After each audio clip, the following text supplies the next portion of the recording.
betapa berharganya kedua tangan ini.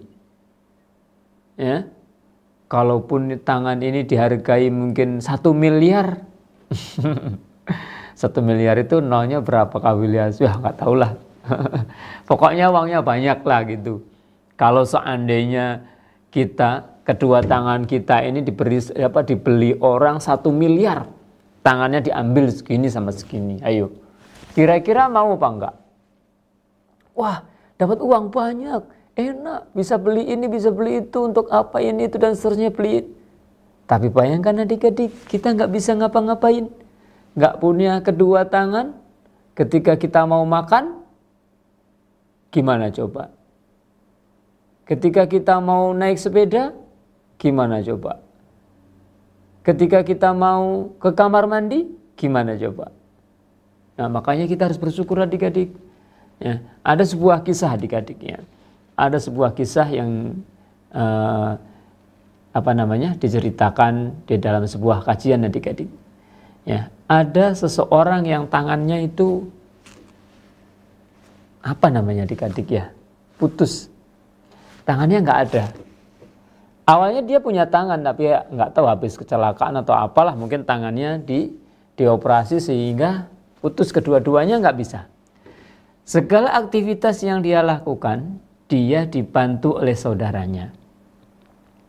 Ya, yang nyiapin ini itu, makein baju, makein celana, ya ketika mau mandi pun juga semuanya dilayani oleh saudaranya tadi. Coba bayangkan nanti ketika kamu mau mandi saja susah, nggak bisa. Gimana mau ngelepas bajunya? Bagaimana ketika mau ngambil air? Kan bisa pakai keran, mungkin kau lihat. Terus gimana nyalakan kerannya? Oh, pakai kepala. Oke lah, pakai kepala misalnya. Atau pakai kaki. Tapi gimana kita pakai sabun? Hah? Gimana kita sabunan, gosokan, keramasan? Semuanya susah. Sehingga harus dibantu oleh saudaranya. Suatu saat dia ada undangan, mungkin acara apa dan seterusnya, dia sama saudaranya berangkat bersama. Ketika di dalam suatu pesta tadi, undangan tadi, ya, dia bercengkrama dengan teman-temannya, asik dan seterusnya. Dan yang melayani dia tadi, saudaranya tadi, tiba-tiba ketemu sama teman lamanya juga, ngobrol, cerita, agak mungkin meninggalkan dia ya. Tadi orang yang tangannya putus tadi. Tiba-tiba ternyata orang yang tangannya putus tadi kebelet apa adik-adik? pengen BAB ke kamar mandi. Akhirnya dia minta tolong sama saudaranya, karena yang saudaranya tadi nggak ada, sedang dicari-cari oleh kesana kemari, nggak ada. Ya, akhirnya dia minta bantuan kepada si, misalnya Ahmad lah gampangannya. Contohnya, Ahmad, minta tolong anterin aku dong ke kamar mandi. Oke, ayo. Si Ahmad bilang, iya mau nganterin saja kok. Diantar ke kamar mandi, itu kamar mandinya. Loh, sebentar Ahmad, kamu ikut masuk sini. Loh, emangnya gimana? Kenapa? Lah aku kan gak bisa ngunci pintunya, gimana? Waduh, iya ya, kan gak punya tangan. Akhirnya ngunci pintu. Terus, aku kan gak bisa ngelepas celana, gak ini. Ya sudahlah, dilepaskan celananya, kemudian Ahmadnya keluar, dia BAB di situ sampai selesai. Begitu selesai, Ahmad masuk lagi. Loh, ada apa lagi? Aku sudah selesai, minta tolong ini dibantuin, aku kan nggak bisa. Astagfirullah. Coba bayangkan adik-adik, baru Ahmadnya sadar. Masya Allah, betapa berharganya kedua tangan ini. Ya, selama ini kita diberi tangan oleh Allah Subhanahu wa taala, tapi kita tidak merasa mungkin ya. Karena sudah terbiasa dan lama. Ya. Oleh karena itu kita adik-adik harus pandai-pandai bersyukur. Terima kasih ya Allah. Aku berterima kasih, bersyukur kepadamu. Ya. Karena Engkau yang telah memberikan aku segalanya sehingga aku bisa seperti ini. Ya. Kedua tangan bisa digunakan, kaki, mata, telinga dan semuanya. Nah, itulah adik-adik. Mudah-mudahan kita dijadikan hamba Allah yang pandai bersyukur. Dan salah satu cara untuk bersyukur adalah belajar, mempelajari apa adik-adik? Mempelajari agama kita, ya. Dan hari ini adik-adik, insya Allah kita akan mempelajari salah satu nama di antara sekian banyak nama Allah Subhanahu wa Ta'ala, Asmaul Husna. Asmaul Husna adalah nama-nama Allah yang indah dan bagus, ya. Yang dulu kita pas awal-awal itu sudah kita pelajari, Allah mempunyai 99 nama yang diberitahukan kepada kita di dalam Al-Quran maupun dalam hadis, adik-adik, ya. Dan itu tidak menutup kemungkinan Allah Subhanahu wa Ta'ala masih punya nama yang lain, ya. Jadi namanya Allah itu bukan hanya 99. Asmaul Husna itu bukan hanya 99, banyak, ya, tapi kita nggak tahu. Ya. Nah, pada kesempatan hari ini kita akan mempelajari yaitu nama Allah Al-Basir, ya. Al-Basir. Kemarin kita sudah mempelajari As-Sami, Maha mendengar. Sekarang Al-Basir, Maha melihat. Al-Basir. Basir pakai sod adik-adik, ya. Pakai sod, basir dan seterusnya, ya. Adik-adik, tatkala kita melihat Al-Quran, membaca Al-Quran dari Al-Fatihah sampai An-Nas, ketika kita membaca, mempelajarinya, atau mungkin bahkan kalian menghafalkannya, ya, itu kata para ulama, kata Al-Basir disebutkan oleh Allah Subhanahu wa Ta'ala itu lebih dari 40 kali. Berarti banyak adik-adik. Lebih dari 40 kali di dalam ayat Al-Quran, adik-adik, ya. Sehingga tatkala kita membaca Al-Quran sering sekali mendapatkan kata wa huwas samiul basir wallahu basirum bima ta'malun, dan banyak sekali yang lainnya. Kadang dibalik Allahu bima ta'maluna basir, wallahu basirum bima ta'malun, dan seterusnya, ya. Wallahu basirum bil ibad, dan banyak sekali, ya, seperti itu. Itu lebih dari 40 kali, adik-adik. Nah, apa maknanya Al-Basir? Kita pelajari bersama, adik-adik, ya. Mudah-mudahan Allah Subhanahu wa Ta'ala menambahkan ilmu yang bermanfaat kepada kita, ya, memberikan pemahaman kepada kita tentang nama Al-Basir ini, kemudian apa ya adik-adik, semoga Allah pun juga bisa adik-adik, semoga Allah memberikan kepada kita pemahaman sehingga kita bisa meyakini senantiasa, merasa senantiasa diawasi oleh Allah Subhanahu wa Ta'ala, karena Allah Maha melihat kita. Nah, Al-Basir artinya adik-adik, Allah Maha melihat segala sesuatu. Segala sesuatu yang ada di alam semesta ini Allah Maha melihatnya, ya. Allah melihat segala sesuatu walaupun itu sangat kecil sekali, sangat lembut sekali, Allah melihat. Padahal Allah Subhanahu wa Ta'ala itu jauh sekali di atas arsy-Nya, tinggi sekali di atas arsy. Di atas arsy itu di atas langit yang ketujuh, adik-adik.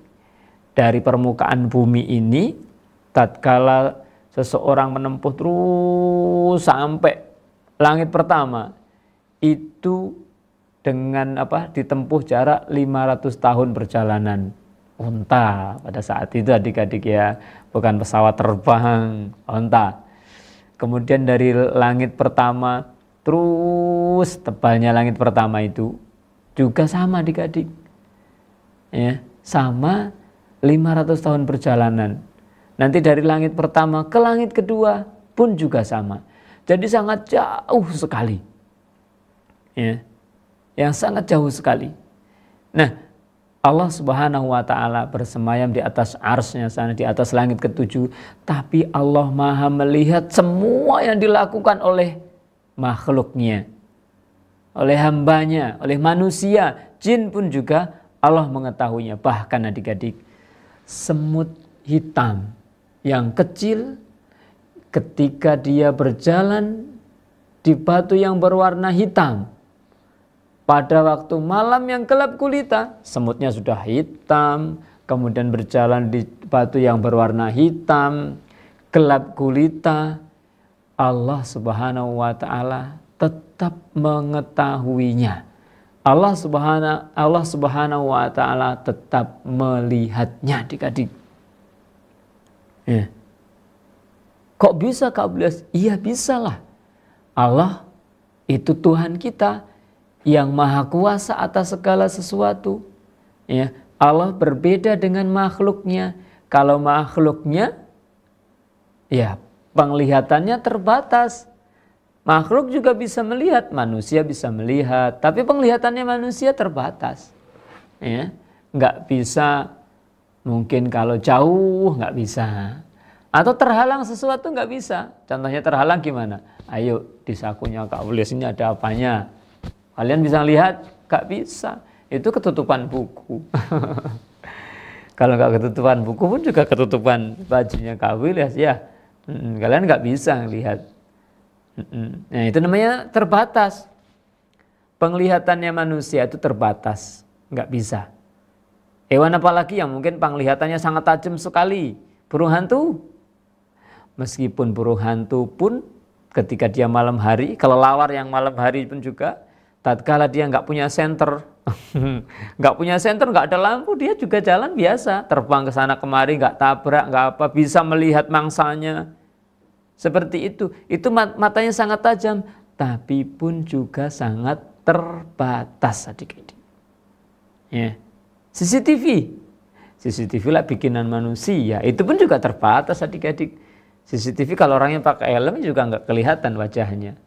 Ya, tapi Allah Subhanahu wa Ta'ala maha melihat segala sesuatu yang ada di alam semesta ini. Dengan berbagai macam jenis kegiatan yang dilakukan oleh makhluknya. Baik itu hewannya, kemudian tumbuh-tumbuhannya, manusianya, jinnya, dan lain sebagainya. Nah, seperti itu. Nah, adik-adik mungkin bisa melihat Kak Blias di layar kacanya. Tapi Kak Blias nggak bisa ngelihat adik-adikku, ini yang nonton siapa saja ya yang ikut belajar. Dia dari mana saja pun juga Kak Blias nggak tahu. Ya, meskipun bisa melihat, tapi pandangannya nggak bisa nembus ke rumahnya adik-adik ya. Itulah perbedaan yang sangat jauh antara makhluk dengan Sang Khalik Allah Subhanahu wa Ta'ala yang maha melihat, Al-Basir. Nah, kita perhatikan adik-adik. Allah tadi melihat semut hitam yang berjalan di atas batu hitam pada malam yang gelap sekali. Allah juga melihat proses pencernaan yang ada di dalam semut tersebut, adik-adik. Jangankan ke semutnya saja, proses pencernaan yang ada di dalam semut tersebut, Allah pun juga melihat organ-organ dalamnya, dari mulut ketika dia makan semut tersebut, kemudian kemana-kemana ke lambung dan seterusnya, ya itu pun Allah Subhanahu wa Ta'ala mengetahuinya, adik-adik. Jadi dengan sedetail-detailnya semuanya Allah melihatnya. Itulah Allah Subhanahu wa Ta'ala, zat yang maha melihat. Nah, kemudian adik-adik, tatkala kita mempelajari nama Allah Al-Basir, ya, kita akan mungkin mendapatkan penjelasan para ulama tentang nama Al-Basir. Mereka mengatakan, mereka menjelaskan begini. Di antaranya adalah satu, kau boleh sebutkan ya, Ibnul Qayyim. Ibnul Qayyim, salah seorang ulama yang sangat terkenal adik-adik, menjelaskan kepada kita bahwasanya Al-Basir itu mengandung arti bahwa Allah dengan sempurna, dengan kesempurnaan penglihatannya, mampu melihat secara rinci bentuk semut tadi, organ tubuhnya, dagingnya, otaknya maupun pembuluh-pembuluh darah, sistem peredaran ini dan seterusnya. Semuanya Allah mampu melihatnya. Ya. Itu tadi. Ya, karena di dalam bahasa hadis pun juga dijelaskan seperti tadi adik ya, Allah melihat semut hitam yang berjalan di atas batu hitam dan meskipun berjalan di malam hari. Dan Allah melihat semua tempat, bukan hanya semua makhluk saja. Makhluk dimanapun berada, Allah akan melihatnya. Ya, itu Allah akan melihatnya. Kalau kita melihat kan pakai mata, ya kan? Kalau kita nggak bisa matanya kita melek gini ditutup, kita juga nggak bisa melihat. Apakah Allah Subhanahu Wa Taala melihat juga pakai mata, Kak Bulias? Adik-adik ada yang tahu? Allah Subhanahu Wa Taala melihat dengan kedua matanya. Tuh, kok Allah melihat dengan kedua mata? Berarti sama dong, manusia juga mau melihat dengan kedua mata. Adik-adik, tatkala kita mendengar Allah melihat dengan kedua matanya, manusia melihat dengan kedua matanya, jangan sampai terlintas dalam diri kita Allah sama berarti dong dengan makhluknya. Allah melihat dengan mata, manusia juga melihat dengan mata. Adik-adik, sama-sama kita saja, manusia saja, tatkala melihat yang sama-sama mempunyai dua mata, itu penglihatannya pun juga berbeda-beda.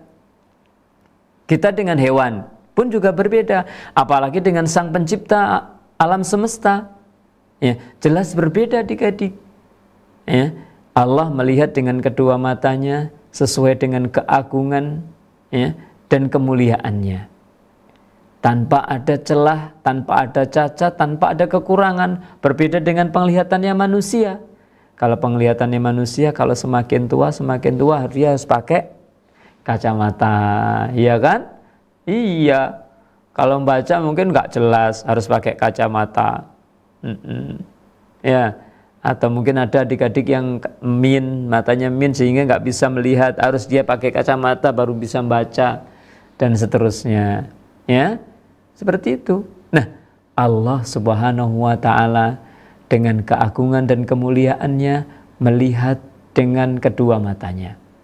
Tuh, emang di Al-Quran dijelaskan juga, Kak Bulias. Adik-adik, tatkala kita membaca Al-Quran, banyak yang kita jumpai mungkin di dalam Al-Quran ya. Di antaranya adalah surat At-Tur. Wasbir li hukmi rabbika fa innaka bi a'yunina. Dan bersabarlah engkau wahai Muhammad menunggu ketetapan Allah Subhanahu Wa Taala, karena sesungguhnya engkau berada dalam pengawasan kami.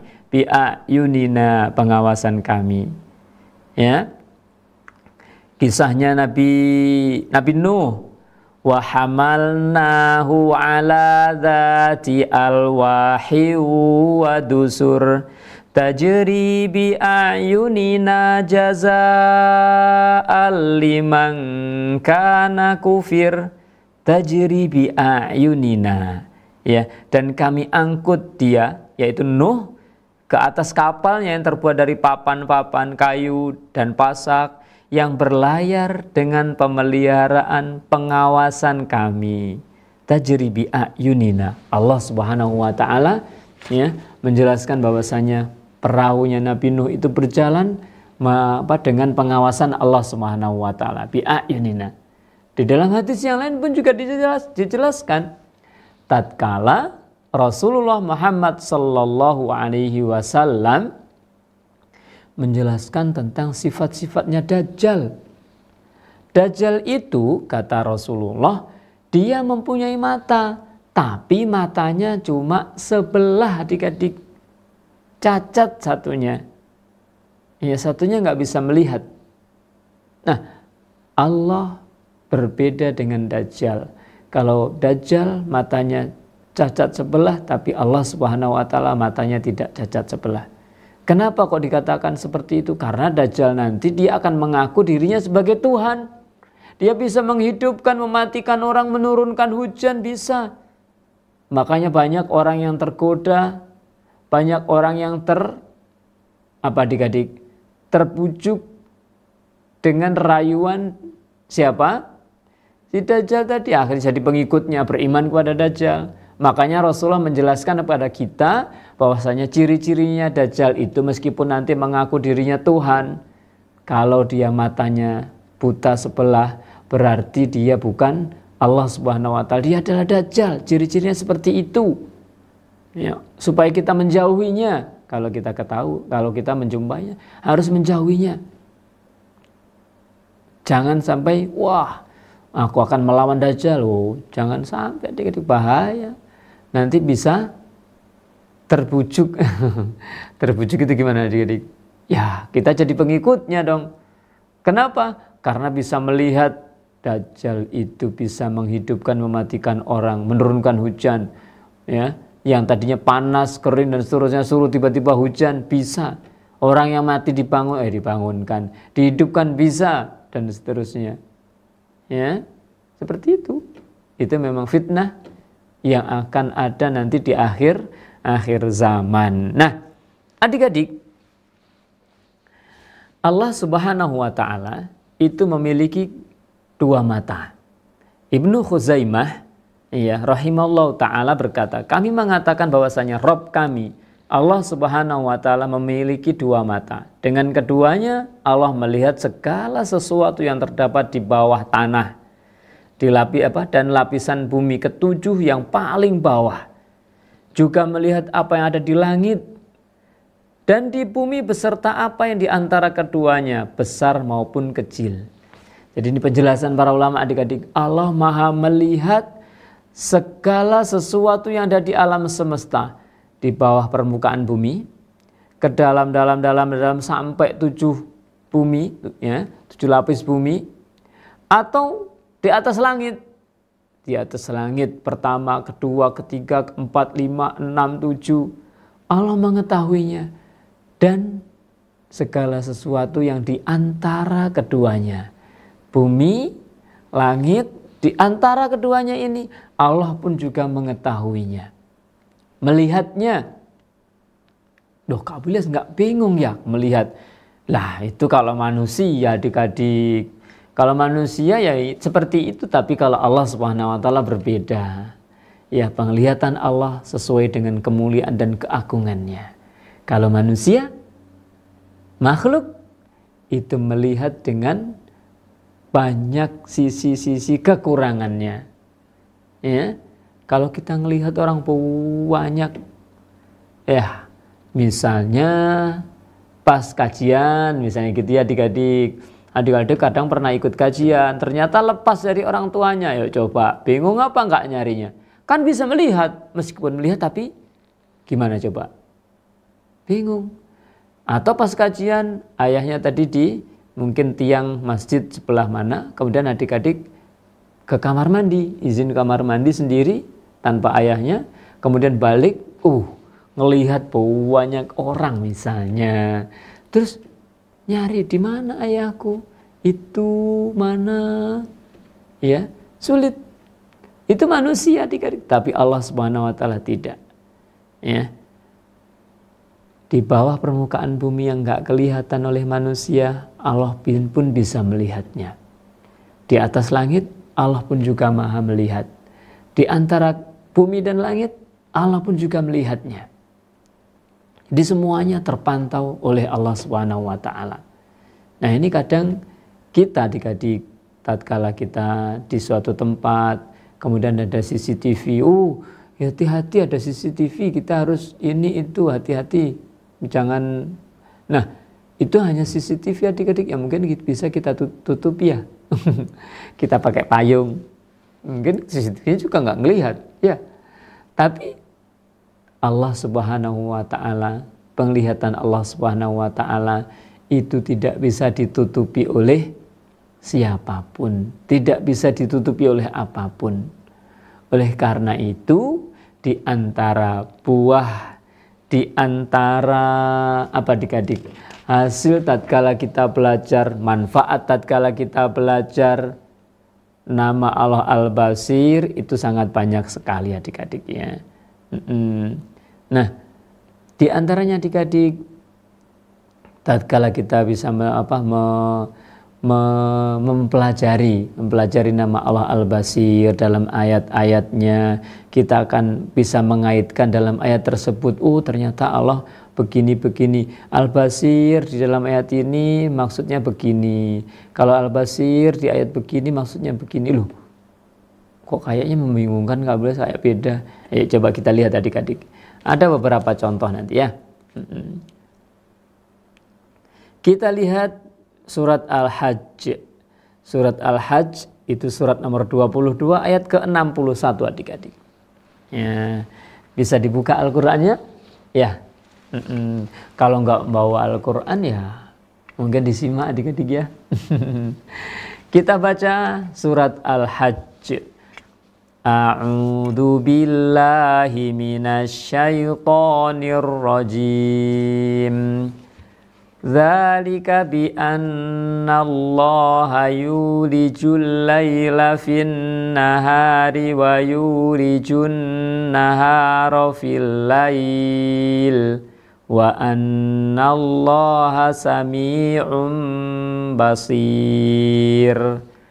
Demikianlah, karena Allah kuasa memasukkan malam ke dalam siang dan memasukkan siang ke dalam malam, dan sungguh Allah Maha mendengar lagi Maha melihat. Di situ adik-adik dijelaskan bahwasanya Allah memasukkan malam ke siang, siang dan malam, dan seterusnya. Ayat ini menunjukkan bahwasanya Allah mendengar suara pada malam dan siang hari. Allah juga Maha melihat semua gerakan makhluknya, meskipun itu berada di waktu yang berbeda-beda. Siang dan malam hari Allah tetap bisa melihat, mengawasi semua apa yang dilakukan oleh makhluknya. Nah, kalau terkait dengan seperti itu, Allah Maha melihat. Bagaimanapun keadaannya, siang malam, waktunya kapan, pagi siang sore, Allah tetap melihat. Kalau kita bisa melihat tatkala siang hari adik-adik, malam hari sebenarnya nggak bisa melihat karena nggak ada cahaya. Tapi karena ada lampu ini itu dan seterusnya sehingga kita bisa melihat. Tapi Allah Subhanahu Wa Taala ya Maha melihat. Meskipun gelap gulita, Allah bisa melihatnya. Nah, seperti itu adik-adik. Ya, kalau ayatnya terkait dengan itu, berarti siang malam Allah bisa melihat sewaktu-waktu, kapanpun, ya, di saat pagi siang sore, sepanjang waktu Allah maha melihat. Ya, dalam ayat yang lain misalnya kita baca surat Asy-Syura. Asy-Syura apa Syu'ara adik-adik? Asy-Syura. Asy-Syura surat nomor 42. Ya. Surat nomor 42 ayat 27. Kita baca adik-adik ya. Di akhir ayat itu juga Allah menyebutkan Allah Maha melihat. Ya.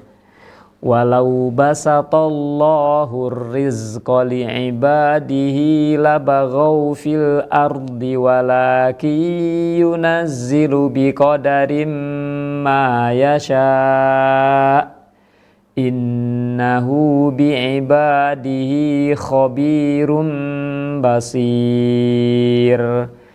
Dan sekiranya Allah melapangkan rezeki kepada hamba-hambanya. Kabel ulangi. Dan sekiranya Allah melapangkan rezeki kepada hamba-hambanya, niscaya mereka akan berbuat melampaui batas. Akan tetapi Allah menurunkan rezeki tersebut dengan ukuran yang Allah kehendaki. Sungguh Dia Maha teliti terhadap keadaan hambanya dan Maha melihat. Nah, dalam ayat ini adik-adik, Allah Subhanahu wa Ta'ala mengisyaratkan bahwasanya Dia melihat serta mengetahui keadaan keadaan semua hambanya. Melihat dan sekaligus mengetahui mereka yang berhak mendapatkan hidayah dan yang tidak berhak mendapatkannya. Siapa yang berhak dilapangkan rezekinya dengan kekayaan, dan siapa yang tidak layak sehingga dia diberi kemiskinan, harta yang sedikit dan seterusnya. Allah Maha mengetahuinya, Allah Maha melihat. Oleh karena itu adik-adik, tatkala kita melihat manusia, kenapa sih orang itu kok kaya, ini miskin, saya begini, itu kok berbeda-beda? Allah yang mengatur itu semuanya. Kalau Allah Subhanahu wa ta'ala melapangkan rezeki semua makhluknya, semuanya dilapangkan, maka kehidupan ini nggak akan ada indahnya mungkin adik-adik ya. Kenapa? Ya mereka akan semuanya apa adik-adik? Melampaui batas, melanggar aturan Allah. Atau bahkan semuanya kaya misalnya gitu. Dan nanti kalau mau beli nasi goreng, beli kemana adik-adik? Kan orang yang sudah kaya, ngapain juga aku jualan nasi goreng, kan sudah kaya. Iya adik-adik. Iya, kalau mau beli Kentucky, ayam goreng, beli es krim, siapa yang jualan? Kan sudah kaya semuanya, ngapain juga repot-repot harus jualan, dan seterusnya. Iya, makanya Allah menciptakan manusia dengan rezeki yang masing-masing sudah ada takarannya adik-adik. Sudah ada jatahnya ini. Kadang rezekinya banyak, kadang hartanya banyak, kadang hartanya sedikit. Ya, seperti itu diatur oleh Allah Subhanahu wa ta'ala. Allah mengetahuinya, Allah Maha melihatnya. Ya, tatkala diberi segini nanti dia akan begini, tatkala dia diberi banyak akan begini dan seterusnya. Nah, adik-adikku yang soleh dan solihah, yang semoga Allah Subhanahu wa ta'ala senantiasa merahmati kita semuanya. Tatkala kita sudah mengetahui makna dari nama Allah Al-Basir, maka tatkala kita berbuat, kita juga harus hati-hati, berusaha untuk menjalankan perintah Allah.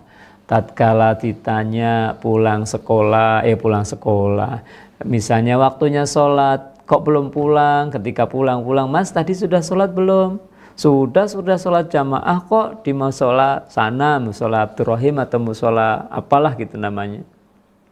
Padahal dia nggak sholat, umiknya kan nggak ngelihat, tapi Allah Subhanahu wa ta'ala Maha melihatnya. Ya, siapa yang tadi sholat dan siapa yang tidak sholat. Meskipun tatkala kita ditanya, lisan kita bisa mengatakan apa yang kita kehendaki, tapi Allah Subhanahu wa ta'ala Maha melihat apa yang dikerjakan oleh hambanya. Ya, oleh karena itu adik-adik, ya berusahalah, jadilah anak yang jujur tatkala ditanya, ya namanya jujur. Ketika ujian, jangan berusaha mencontek, disembunyi-sembunyiin biar nggak ketahuan. Iya, Pak Ustadznya, Pak Gurunya, Bu Gurunya mungkin bisa ketika nyontek misalnya Pak Gurunya nggak mengetahuinya mungkin bisa, nggak ngelihat bisa. Tapi Allah Subhanahu wa ta'ala Maha melihat. Ya.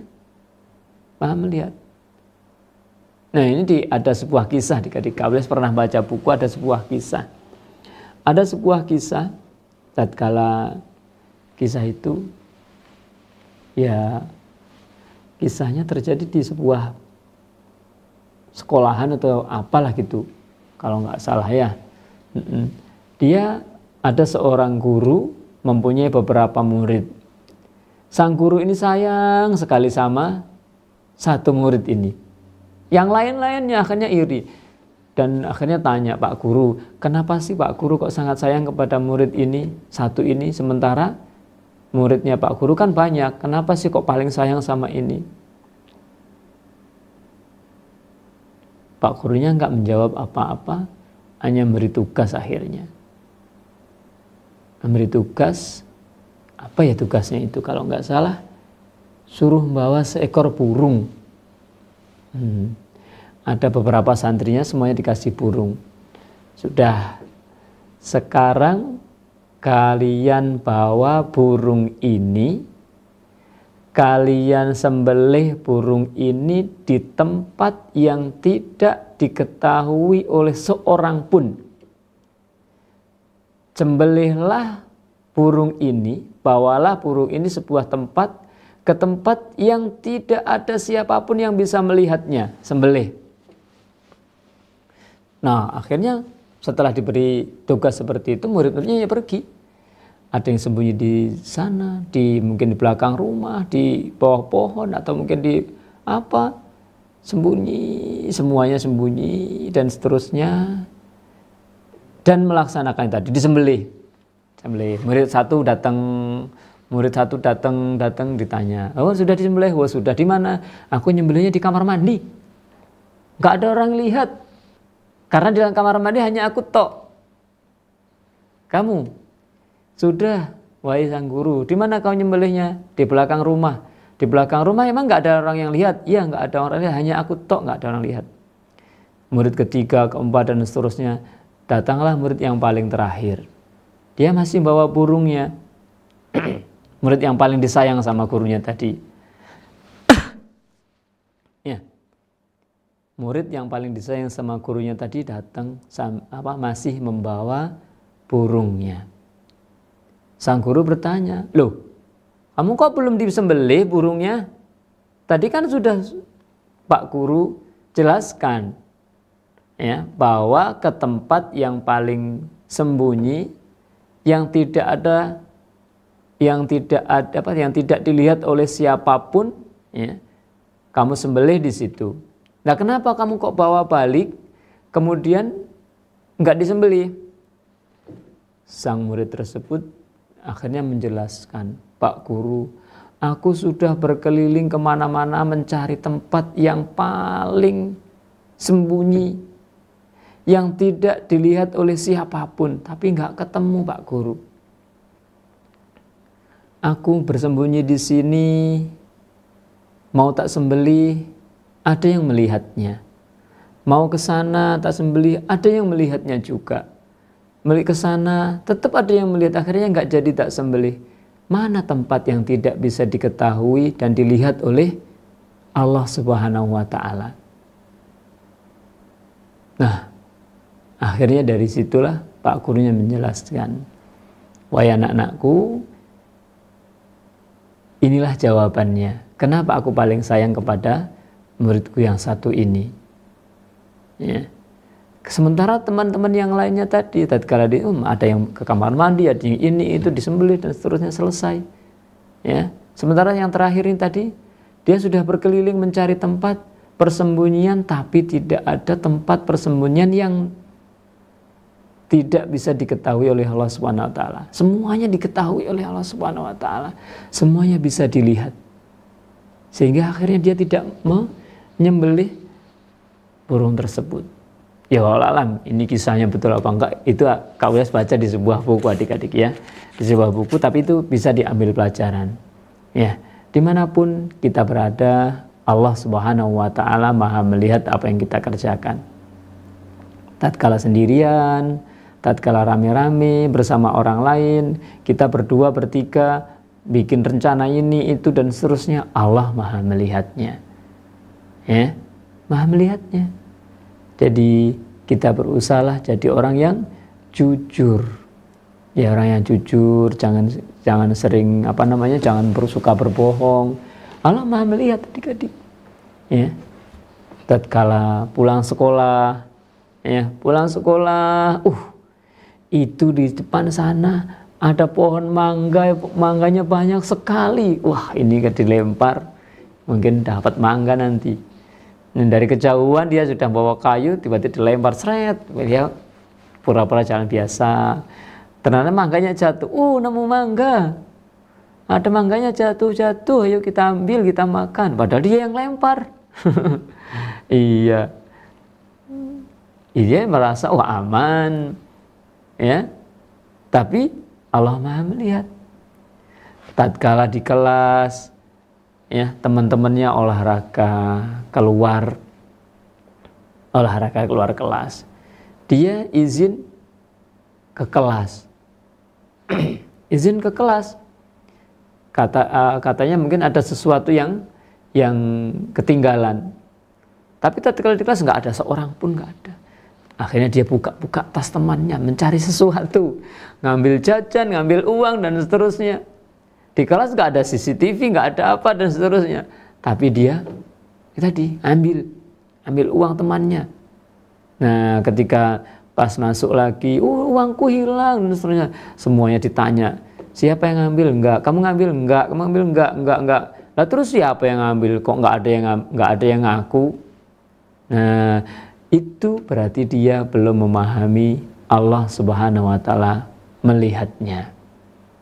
Ya.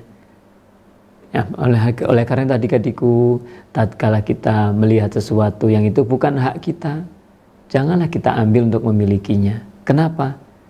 Aku akan ngambil, Allah Maha tahu. Ini bukan punyaku. Ya, meskipun ditulisi nama kita misalnya, nemu sebuah buku diganti nama kita. Nah, meskipun seperti itu, Allah Maha tahu adik-adik. Kalau itu bukan hak kita, jangan mengambilnya. Kenapa? Bukan hak kita, Allah Maha melihatnya. Ya, tatkala kita beli jajan, kadang beli jajan karena saking senengnya, beli jajan ambilnya 5, ngomongnya cuma 4, bayar 2.000, harganya 500-an misalnya adik-adik ya, atau 1.000-an lah misalnya, harganya 1.000-an, ngasih uang 4.000, dia ngambilnya 5, penjualnya mungkin nggak lihat, ya karena cuma diginikan, diambil gini, sepergi, atau langsung dimasukin kresek, dihitung 1, 2, 3, 4, 5, padahal ngambilnya tadi 2 sebagiannya, enggak 1-1. Ya, seperti itu. Ini Pak, 5 Pak, 5.000 misalnya gitu. Padahal isinya 6 atau 7. Berarti dia telah menipu orang tersebut. Allah Maha melihatnya adik-adik. Ya, Allah Maha melihatnya. Meskipun kita sudah sembunyi-sembunyi ini dan seterusnya, Allah Maha melihat, Allah Maha mengetahui. Ya, oleh karena itu, ya, kita berusaha adik-adik, ya, tatkala bermain, ya, entah itu main sepak bola atau main apa dan seterusnya. Kadang kalau pas main sepak bola, ini yang mungkin sering terjadi ya. Ketika gol, hand, aku tadi hand, akhirnya nggak jadi gol kan? Padahal dia enggak, sebenarnya bola nggak ngenai tangannya, tapi dia pura-pura seperti itu, bohong dan seterusnya. Allah Maha melihat, ya. Allah Maha melihatnya. Jadi kalau main, jadilah pemain yang jujur, ya. Kalau berteman, jadilah temannya yang jujur dan seterusnya. Kenapa? Karena kita senantiasa dilihat oleh Allah Subhanahu wa ta'ala. Orang tua kita mungkin nggak melihatnya. Kan di sekolahan, Pak Guru, masa Pak Guru bisa melihat semua santrinya? Nggak bisa. Meskipun di sekolah dipasang CCTV ada banyak, tapi ada tempat-tempat tertentu yang mungkin dia nggak terlihat oleh CCTV-nya juga. Tapi ingat, Allah Subhanahu wa ta'ala Maha melihatnya. Ya. Maha melihat semua yang kita lakukan. Ya. Oleh karena itu adik-adikku, mudah-mudahan Allah Subhanahu wa ta'ala memberikan pemahaman kepada kita, memberikan pemahaman ilmu yang bermanfaat kepada kita, sehingga kita semakin mengenal Allah dan semakin takut kepada Allah Subhanahu wa ta'ala untuk melanggar apa? Melanggar perintahnya atau melanggar larangannya, ya. Dilarang malah dilakukan, yang diperintah malah nggak dikerjakan, ya. Na'udzubillah min dzalik. Mudah-mudahan kalau itu pernah terjadi, mudah-mudahan Allah Subhanahu wa ta'ala mengampuni adik-adik, ya. Kita harus banyak-banyak berdoa, ya, meminta pertolongan, karena kita nggak bisa adik-adik, kita lemah, ya. Kadang sering digoda, diganggu oleh setan, ya, makanya sering berdoa, a'udzubillahi minasyaitonirrajim dan seterusnya, ya. Membaca dzikir pagi petang supaya kita terhindar dari godaan-godaan setan tersebut, ya. Seperti itu adik-adik, tatkala kita mempelajari nama Allah Al-Basir, salah satu faedahnya adalah kita merasa dilihat oleh Allah Subhanahu wa taala. Tatkala merasa dilihat oleh Allah Subhanahu wa taala, berarti kita juga semakin hati-hati tatkala berbuat, tatkala beramal, bertindak dan seterusnya.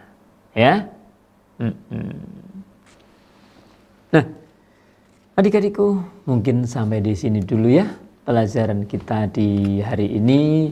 Mudah-mudahan Allah Subhanahu wa taala melimpahkan ilmu yang bermanfaat kepada kita, mengampuni semua kesalahan yang pernah kita lakukan, baik kesalahan yang kita lakukan dengan sendirian, pas rame-rame, ya, baik kita sengaja maupun tidak sengaja, ya. Mudah-mudahan Allah Subhanahu wa taala mengampuni itu semuanya. Ya. Kita tutup pertemuan kita di pagi hari ini dengan doa kafaratul majelis. Subhanakallahumma wa bihamdika asyhadu an la ilaha illa anta astaghfiruka wa atubu ilaik. Dan sampai jumpa pada pertemuan yang akan datang insyaallah taala. Assalamualaikum warahmatullahi wabarakatuh.